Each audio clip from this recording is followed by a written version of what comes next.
গরিব কৃষকের গল্প। গ্রামের শেষ প্রান্তে ছোট্ট একটি কুঁড়েঘরে থাকতেন কৃষক মকবুল হোসেন।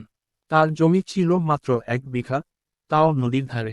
প্রতি বছর বন্যার ভয়ে বুক কাঁপত তার। তবুও ভোরের আলো ফোটার আগেই লাঙ্গল কাঁধে নিয়ে মাঠে নেমে পড়তেন তিনি।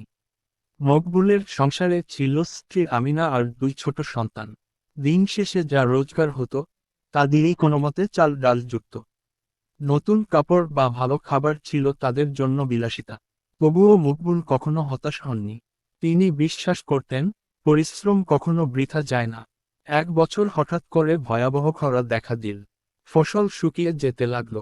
গ্রামের অনেক কৃষক হাল ছেড়ে দিলেও মকবুল প্রতিদিন মাঠে গিয়ে মাটির সাথে কথা বলতেন। নিজের জমানো শেষ টাকাটা দিয়ে গভীর নলকূপ থেকে পানি এনে তিনি জমিতে সেচ দিলেন। অবশেষে আল্লাহ তার পরিশ্রমের ফল দিলেন। তার জমিতেই সবার আগে ধান পাকল।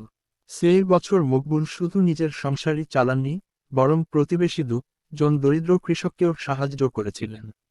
আজও গ্রামের মানুষ তাকে সম্মান করে, কারণ মকবুল শুধু একজন গরিব কৃষক নন, তিনি ধৈর্য, সততা আর পরিশ্রমের জীবন্ত উদাহরণ।